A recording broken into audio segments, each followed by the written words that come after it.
It's important first to work on the relationship with yourself, but you are your longest lasting relationship from your first breath to your last breath. That's why self-love is so important. And then when you know how to have this amazing relationship with yourself, then you have healthier relationships with your lovers, your friends, your family. Things open up for you. I used to be very quick-tempered. With Tantra, I've stepped into having more of a Zen because I started meditating. White Tantra practices talk about meditation, breath work, mantras go with white Tantra. Then pink Tantra is self-love, working with the heart chakra.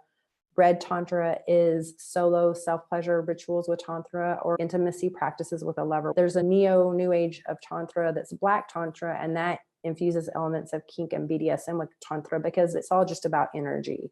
Even the kink BDSM world is an energetic exchange, a power exchange within energies, which is a different play on energies. So those are some different areas with Tantra. When you start to have this really amazing relationship with yourself, you start to approach relationships in a different way. I began attracting better relationships because I've started working with me first and having more intentionality when I dated. I could tell when my self-love game was strong. I could tell when my lover, like if their self-love game wasn't on point, and if they didn't have that, then I wouldn't proceed. When I was growing up, no one gives us the right skills about relationships or how to have good sex. Those things aren't discussed. It's shame, or our sex education is usually abstinence, wait till you're married, don't get a disease, don't get pregnant. That's all we're educated about. Not about all the amazing, beautiful experiences you can have through sharing this intimacy and sacred sexuality and amazing pleasure. I see someone in the chat said they're not ready for a relationship, and for a while wasn't ready for a relationship. So this is the best time to work on that relationship with you. Often when we want a new lover or partner, we'll think, oh, I wish this partner had this trait. Let's say not like on my mom's scale of what is a 10 is just physical. Let's say a 10 is about all of the other aspects of how their heart is, how their emotions are. And we're looking at that as a scale of all these good attributes and qualities of what we're wanting in a partner and lover. But we can often say, I want someone who's rated a 10 with having a score of all these great attributes and qualities, but are we also a 10? Are we doing that work? Are we just expecting, wanting to have that in someone else, but we don't have that expectation for ourselves?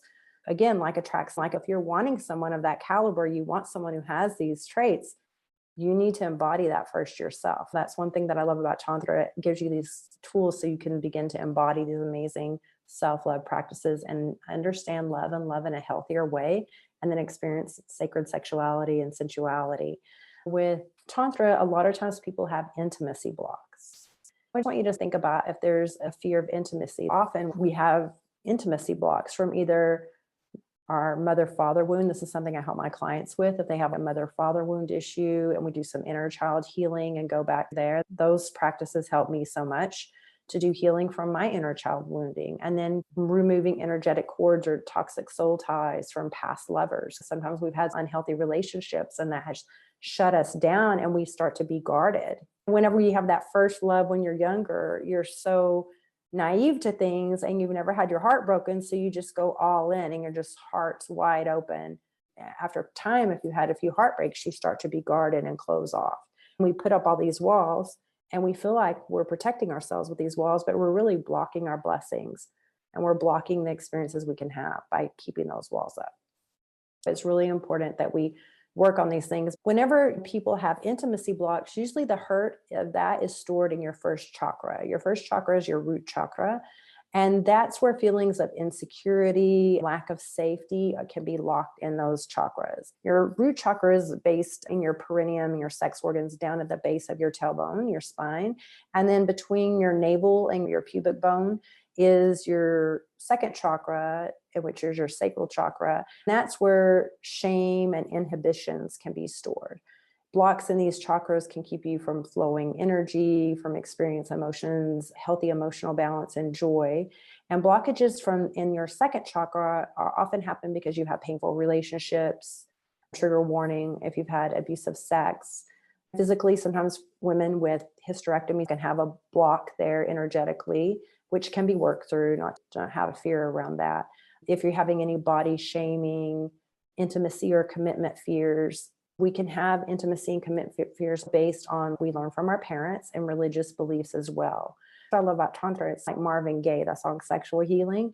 That's my theme song.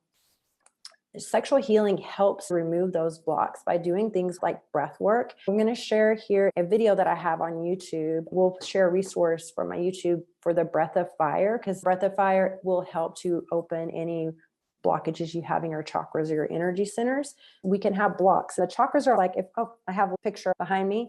The chakras, if you think of a string of Christmas tree lights, and when one of them is blocked and is out, then the other ones don't get lit up as well. So the breath of fire is a practice you can use to help open. You have this, it's called the inner flute, the Sushumna Nadi, where these chakras lined up. You bring your breath from the base of your spine and your sex organs all the way up through your breathing, through your mouth, and you can move that energy and open up those chakras. Chakra means like a spinning vortex or energy wheel. It really helps to open these up. If you're worried that you have chakra blockages, that will help you. If you want more support, I help my clients with to see what intimacy blocks do you have? Where are you pushing away love, or where are you just playing it safe and playing it small because you're afraid to be hurt? Because we've been hurt in the past, that can happen. But Tantra really helps us to connect. When I work with you, I really want you to have a felt sense of what this is so you can live life more passionately, embodied, live life to your heart's desires. What is the desire? What is it you're really wanting to experience? And what are the things that are holding you back? How can we break through those things and you level up and have a different experience? If you'd like a free 30-minute discovery call to see how Tantra can impact your life, there's a link here for you to have a discovery call with me. It's more than just sex, because it's tools for transformation. When you have this healthy relationship and you become your own best lover, and you have all this amazing healing, you remove intimacy blocks, you have compassion for yourself, you can have deep connection with yourself, you can have intimacy and love with yourself, then that makes you a better lover. And a byproduct of that is that the sex is better. Everyone thinks Tantra is just about sex. It's about all these other things that help you so you can have more amazing sex. I'm sending each one of you so much love.